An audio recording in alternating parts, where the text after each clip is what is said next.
Hello అండి. నమస్తే. నేను మీ రూప. ఎలా ఉన్నారు అందరూ?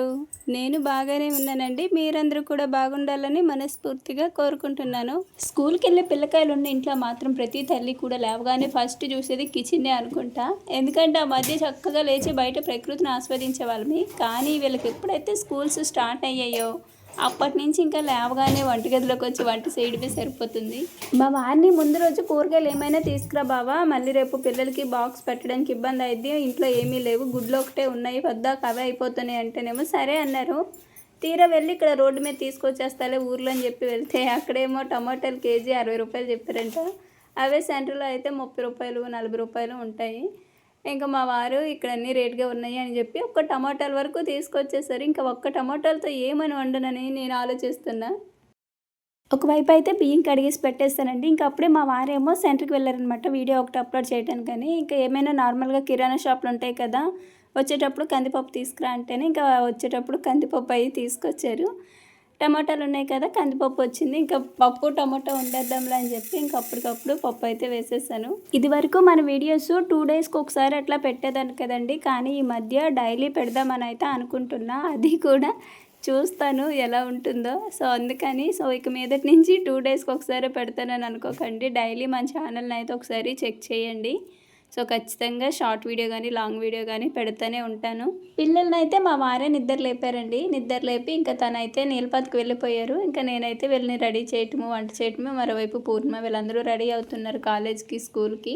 గిన్నెలైతే నైట్ టైమే వీలైనంత వరకు కడిగేసుకుంటున్నా. పిల్లలవి లంచ్ బాక్సెస్ ఉంటాయి కదా మెయిన్. మళ్ళీ ఒక నైట్ అంతా వదిలేసామంటే మార్నింగ్ మళ్ళీ వెంటనే కడిగిన వెంటనే ఫుడ్ పెట్టి పంపించేయాల్సి వస్తుంది.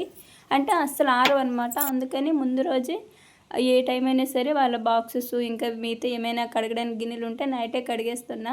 ఏదో నైట్ తిన్నవి కొంచెం ఉంటే ఇంకా అవేమో ఇప్పుడు అలా కడిగేసాను తొందరగా. ఒకవైపు చినుకులు పడుతున్నాయన్నమాట. చినుకులు పడుతున్నాయి. ఇంటి ముందు నీళ్లు కూడా పెట్టేశాను. రోజులోని మనము ఎంత పని చేస్తామో అంతే రెస్ట్ కూడా అవసరము. నేను ఇలా కనిపిస్తాను కానీ మధ్యాహ్నం ఖచ్చితంగా ఒక 1 అవర్ 2 అవర్ అయినా సరే నిద్ర రాకపోయినా సరే అలా కొంచెం పనుకొని రెస్ట్ తీసుకుంటా. అవర్ ఏంటంటే కొంచెం ఎర్లీగా పని అయిపోయేటట్టు చూసుకుంటానండి. అంటే మనము బద్ధకించి ఒక్కొక్కటి నిదానంగా చేసామంటే రోజంతా చేసినట్టే అనిపిస్తుంది. అదే చెక్క ఒకదాని తర్వాత ఒకటి చేసేయండి మీకు 2 అవర్స్ కూడా పట్టదనమాట గట్టిగా ఇంటి పని చేయటానికి. పిల్లలకి స్కూల్ ఉన్నప్పుడైనా లేనప్పుడైనా ఒక్కటే తీరు. కాకపోతే అప్పుడు కొంచెం నిదానంగా లేచినా ఏం పర్వాలేదులే అనుకుంటాము. కాకపోతే ఇప్పుడు అలా కాదు కదా! కొంచెం తొందరగానే నిద్ర లేవాలి. బస్ ఫీజు 2 డేస్ లేట్ అయ్యేసరికి ఇంకా మా రేణు నిన్నటి నుంచి బస్ ఫీజు కట్టలేదమ్మా అని చెప్పి ఇంకా ఒకటే పాట అనమాట. మొన్న ఒకసారి తీసుకెళ్ళాను. కాకపోతే ఈ సంవత్సరం రేణు ఫస్ట్ క్లాస్ కదా! 100 రూపీస్ పెరిగిందంట. నేనేమో అప్పటికి మళ్ళీ 4,500 లెక్కన అయితే ఇద్దరికీ తీసుకెళ్ళా. చెరో 400 కాడికి. కానీ మా పెద్ద పాపకి 500, చిన్న పాపకి 400 అనేసరికి మళ్ళీ డబ్బులేమో వెనక్కి తీసుకొచ్చేసా. ఇంక ఈరోజైతే వాళ్ళ నాన్నకి ఇచ్చి పంపించామనమాట. మరేను చూడటానికి అలా ఉంటుంది కానీ స్కూల్ ఫీజు కానీ, బస్ ఫీజు కానీ ఏమాత్రం ఆలస్యమైనా సరే స్కూల్లో వాళ్ళకంటే ముందు ఇదే ఊరుకోదనమాట. ఇంట్లో ఇంకా అడుగుతానే అంటే వాళ్ళు అడుగుతారు అనుకుంటా తనని. ఇంక ఇంటికి వచ్చి అవి ఇచ్చే వరకు అడుగుతూనే ఉండిద్ది.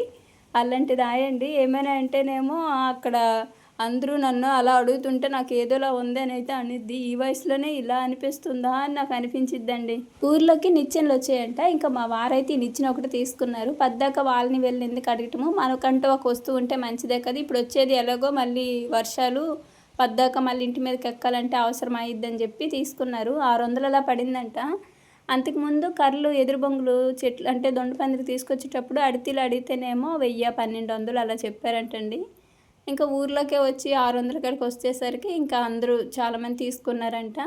పడేవాన గట్టిగా పడదు. పోనీ ముగ్గైనా పెట్టడం మానేసేదాన్ని. అది కాకుండా ఇది కాకుండా చిన్న చిన్న చినుకులు పడుతున్నాయి. ఇంకా సరేలే ఏదైతే అది అయిందని చెప్పి ఇంకా కనీసం మరీ పెద్దవి కాకుండా చిన్న చిన్న ముగ్గులైనా పెడదాంలే అని ముగ్గైతే పెట్టేస్తున్నా. కానీ ఈరోజంతా ముగ్గు తడుస్తూనే ఉందండి. తడుస్తుంది కొంచెం మళ్ళీ చినుకులు తగ్గి గాలి కొట్టేసరికి ఆరుతుంది. ఇంకా నేను పసుపు, కుంకుమ ఈ కలర్స్ అయితే ఏమీ వేయలేదు. మొత్తం మళ్ళీ గలీజ్‌గా అయిపోతుందిలే అని చెప్పి ఇంకా జస్ట్ అట్లా తెల్ల సున్నంతో ముగ్గు పెట్టి వదిలేసాను. మహాలక్ష్మికి డెలివరీ అయిందని చెప్పాను కదండీ! నిన్న ఆల్రెడీ వీడియోలో చెప్పాను కదా! ఇలా హాస్పిటల్‌కి వెళ్ళాలనుకుంటున్నారని. నార్మల్‌గా చెకప్ కోసమని వెళ్ళారంట. కానీ అక్కడ ఏం జరిగిందంటే చెకప్ చేసిన తర్వాత ఆల్రెడీ డేట్ వాళ్ళు ఇచ్చింది దాటిపోయి 4 డేస్ అవుతుంది. 4 డేస్ అయ్యేసరికి వాళ్ళేమన్నారంటే, ఉమ్మనీళ్ళు తక్కువగా ఉన్నాయి, బేబీ కిందకి దిగలేదు, నార్మల్ డెలివరీ అయితే కష్టము అనేసారండి. అయితే మాకిక్కడ విజయనగరంలో గోస్ హాస్పిటల్ ఉందనమాట. డెలివరీలకి చాలా ఫేమస్సు. చాలా చేస్తారు. ఎందుకంటే నాకు కూడా ఫస్ట్‌ది మా పెద్ద పాపది అక్కడే అయ్యింది. ఇక్కడంటే చిన్న హాస్పిటల్ కదా! ఇలాగే చెప్తున్నారేమో. ఒకవేళ విజయనగరం అక్కడికి వెళ్తే వాళ్ళు నార్మల్ డెలివరీకి ట్రై చేస్తారు. అవ్వకపోతే సిజేరియన్ చేస్తారు అని అన్నారు. ఇంకా సరేలే అక్కడికి రాసేయమని చెప్పండని మాట్లాడామనమాట. ఇంకా సరే అనుకోని మళ్ళీ డాక్టర్ గారితో మాట్లాడితే డాక్టర్ గారు అక్కడికి వెళ్ళినా సరే ఆపరేషన్ అవుతుందండి. ఎందుకంటే నార్మల్ డెలివరీకి అసలు అవకాశమే లేదు. అసలు అదేంటి బేబీ కిందికే దిగలేదు అది ఇది అని చెప్పారు. ఇంకా కొంచెం ఆలస్యం చేస్తే బేబీ ఉమ్మనీళ్ళు తాగేయటం లేదంటే ఈ మొర్ర అంటారు కదా! సో, మొర్ర తినేయటం అలా జరుగుతుంది. మళ్ళీ ఇబ్బంది అయితది మీకే. ఏమాత్రం ఆలస్యం చేయకండి. కొంచెం తొందరగా ఏదో ఒకటి చెప్పండి అని అన్నారు. ఇక్కడంటే అమ్మ వాళ్ళ ఊరు పక్కన సాలూరు ఉంటుందిలెండి. మాకు చుట్టుపక్కల ఉన్న వాళ్ళకైతే ఐడియా ఉంటుంది. సాలూరులోని గవర్నమెంట్ హాస్పిటలే. మాకెళ్ళి డెలివరీలు ఆల్మోస్ట్ గవర్నమెంట్ హాస్పిటల్‌లోనే ఎక్కువ చేస్తారు. చాలా చేస్తారు మెయిను. సో, అదొకటి నాకు నచ్చింది. నాయి కూడా 2 డెలివరీస్ కూడా ఒకటేమో విజయనగరం గోసలో, ఇంకోటేమో సాత్వికకేమో సాలూరులో అయ్యిందనమాట.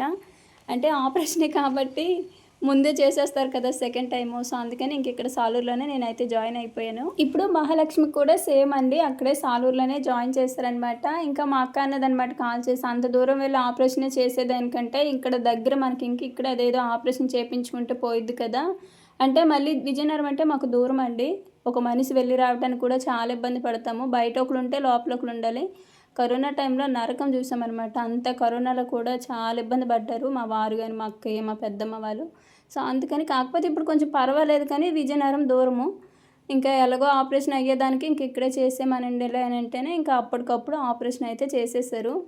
ఇంతకీ మహాలక్ష్మికి పుట్టింది అమ్మాయే అబ్బాయే చెప్పలేదు కదండీ! చాలామంది అప్పట్లో కామెంట్స్‌లోని అబ్బాయే పుడతారు అన్నారు కదా! నిజంగా అబ్బాయే పుట్టాడండి. మా అమ్మ ఆనందానికైతే అస్సలు హద్దులుండవు. ఎందుకంటే మేము ఇద్దరం ఆడపిల్లలమే, మళ్ళీ నాకు ఇద్దరు ఆడపిల్లలే. అది మళ్ళీ ఇప్పుడు మహాలక్ష్మికి అబ్బాయి కదా! సో, కొంచెం హ్యాపీగా ఫీల్ అవుతుంది. అంటే ఆడపిల్లలు ఉండకూడదని కాదులెండి. అబ్బాయి అంటే ఇప్పటివరకు మా అమ్మ చేతుల మీద అసలు పెరగలేదనమాట. సో, అందుకు అదొక ఆనందం మా అమ్మకి. కానీ చాలా హ్యాపీ అనిపించింది అబ్బాయి అయ్యేసరికి. ఎందుకంటే ఫస్ట్ అబ్బాయి పుట్టేసాడంటే సెకండ్ టైము అమ్మాయి, అబ్బాయి ఎవరైనా బాధ ఉండదు. ఎందుకంటే మేము ఫస్ట్ టైం మా పెద్ద పాప రేణు పుట్టినప్పుడు ఎంత హ్యాపీగా ఫీల్ అయ్యామో. కానీ సెకండ్ టైము టెన్షన్ అనమాట. మళ్ళీ అమ్మాయే పుడుతుందా, అబ్బాయే పుడతాడని. కానీ మా ఇంటికో ఇద్దరు లక్ష్మీదేవులు అయితే వచ్చేసారులేండి. కానీ మా చిన్న నచ్చిన తల్లి ఇప్పటి నుంచే నన్ను కొట్టడం కూడా మొదలుపెట్టింది. దానికోసం నేను డెలివరీ టైంలో ఎంత కష్టపడ్డానో, కానీ ఎంత విశ్వాసం కూడా లేదు. మా రేణుకి డెలివరీ టైంలో పేగు చుట్టుకుపోయింది అన్నారనమాట, మెడ చుట్టూ. ఆ పేగు చుట్టుకుపోయేసరికి ఆ మాట అనేసరికి కొంచెం గుండె జారిపోయింది. మళ్ళీ అందులోకి వచ్చి కరోనా టైం అనమాట అది. బాగా కరోనా టైంలోని ఇంకేం చేస్తాం, వెళ్ళి వారం ముందే హాస్పిటల్లో జాయిన్ అయ్యాను నేను. అంటే నాకు డేట్ ఇంకా వారం ముందు అనగా 3 డేట్లు ఇచ్చారనమాట. అందులో 2 కంప్లీట్ అయ్యేసరికి ఇంకా మూడో దానికోసం చూడకుండా మేము హాస్పిటల్కి వెళ్ళిపోయాము. ఇంకా అక్కడేమో ఆ వారం రోజులు ఆ కరోనా ఏముండదులేండి. ఇప్పటికప్పుడు టెస్టులు కానీ ప్రతిదీ కూడా పర్టికులర్గా చాలా చూస్తారు. అందుకని నాకు డెలివరీ టైంలో మా ఊరే వెళ్ళిపోవాలనిపించిద్ది. అంటే ఎక్కువ ఖర్చు లేకుండా గవర్నమెంట్‌లోనే అయిపోతాయి. కానీ ఇక్కడ అలా కాదు. అంటే మా హస్బెండ్ వాళ్ళ సైడు ప్రైవేట్‌లోనే, ఆ గవర్నమెంట్ అంటే ఏదో కొంచెం చిన్నతనంగా అనిపించిద్దంట వీళ్ళకి. అందుకని ప్రైవేట్‌లో మాత్రము లక్షలు వేలకు వేలు పోతే మాత్రము వీళ్ళకి చిన్నతనంగా అనిపించదేమో. ఇంక వీళ్ళైతే అన్నం పెట్టేసి అన్నం తింటున్నారు. మరోవైపు వీళ్ళకి అన్నం చల్లారి పెట్టేసాను. బట్టలన్నీ ఉన్నాయి ఉతకాలి, ఈ చినుకులేమో తగ్గట్లేదు. అయినా సరే మనమైతే తగ్గంగా ఉతికేసి ఆరినా ఆరకపోయినా ఆరబెట్టేస్తాము. ఏదైతేనే మా చిట్టి తల్లులకి మొత్తానికి తమ్ముళ్ళు, అన్నయ్యలు అయితే వచ్చేసారు. అదేనండి పూర్ణ వాళ్ళ అన్నయ్య ఒకడున్నాడు, ఆడే పెద్దోడు అందరికంటే. ఫస్ట్ మా రేణు పుట్టగానే వాడికి రాఖీ కట్టింది. అండ్ సెకండ్ ఇక్కడ కారంచేడులో ఉండేవారు కదా మా అక్కయ్య వాళ్ళు, వాళ్ళకి 2 అబ్బాయిలే. ఇప్పుడు మహాలక్ష్మికి బాబు. సో, ఏదేమైనా సరే రేపు ఏ కష్టమైనా వచ్చి పడిపోతారేమో. మా బుల్లమ్మాయి గారికి అసిస్టెంట్ మళ్ళీ దీని బ్యాగులు అన్నీ పట్టుకోవాలి. ఇదిగో ఒకవైపు బస్సు వచ్చేస్తుంటే రేణు వెళ్ళిపోయింది. ఒకవేళ బస్సు వస్తే ఆపమని చెప్పని. ఇంకా తర్వాత మా వారిని అయితే బస్ ఫీజుకి డబ్బులు ఇచ్చేసి ఇంకా తన్నే ఎక్కించమని చెప్పా. ఎందుకంటే ఇల్లంతా గందరగోళం చేసి పెట్టారనమాట. ఇంకా అదంతా సర్దుకొని కొంచెం మాప్ పెట్టుకోవాలి. లేదంటే అన్నం మొత్తం తినేసి పడేసారు, కాళ్ళకు అతుక్కుపోతుంది. ముందు వాషింగ్ మిషన్లో బట్టలు వేసేస్తే కొంచెం అది తిరుగుతూ ఉండేది కదా. పైగా ఈరోజు బట్టలు కూడా ఆరేటట్టు లేదురండి. గడికి చినుకులు పడుతున్నాయి, తగ్గుతున్నాయి. పడిన వాన గట్టిగా పడిపోతే అసలు ఏ బాధ ఉండదు. కనీసం మా వారికి నీళ్ళు పెట్టే బాధ కూడా తప్పిద్ది. అందులోకి వచ్చి ఈరోజు ఇంకా వంకాయలు కోయడం ఉందంట. అసలు నాకు వంకాయలు కొయ్యాలంటేనే భయం వేస్తుంది ఆ చెట్లకి వెళ్ళాలంటే.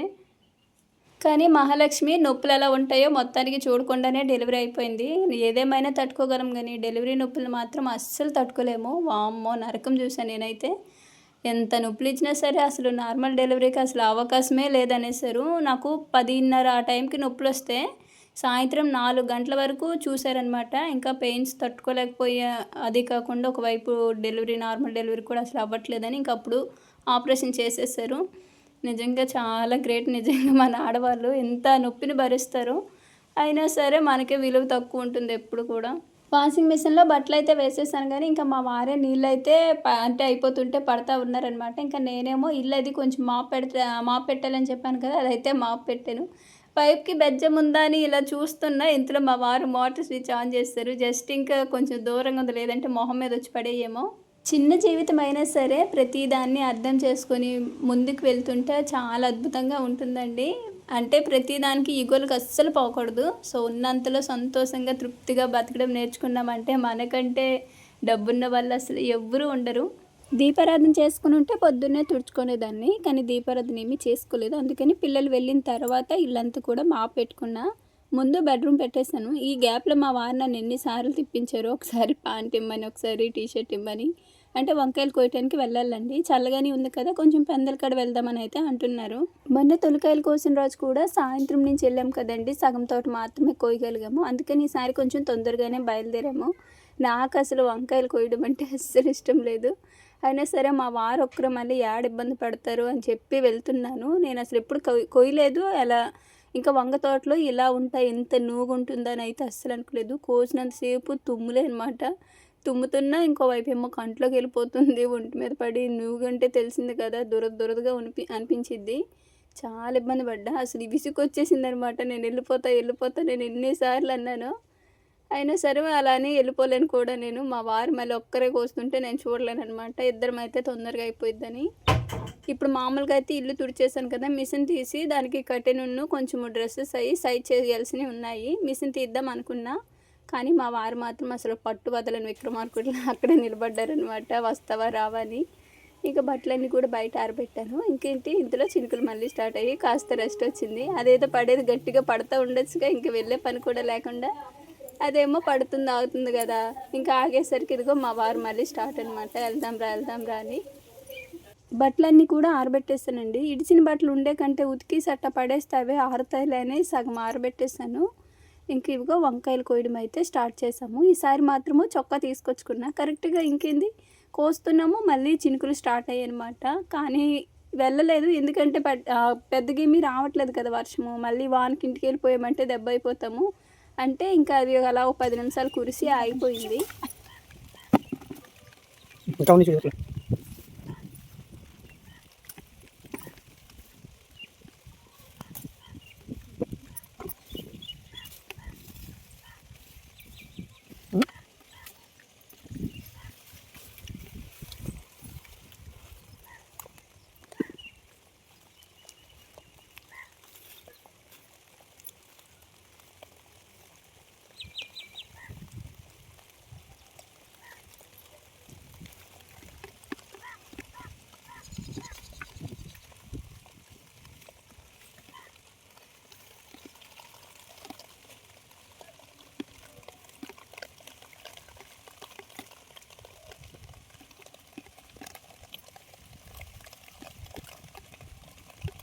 కోసేటప్పుడు ఎంత భయం అనిపించింది అండి. ఎందుకంటే మొత్తం ఎలా అల్లుకుని ఉందో చూసారా, కిందే పురుగు ఉంటుందో పాము ఉంటుందో తెలియదు. అసలు కాయలు చూసుకుంటూ అలాగ చెట్లను వదిలించుకుంటా వెళ్ళడమే చాలా భయం వేసింది నాకైతే అసలు కోసేంతసేపు.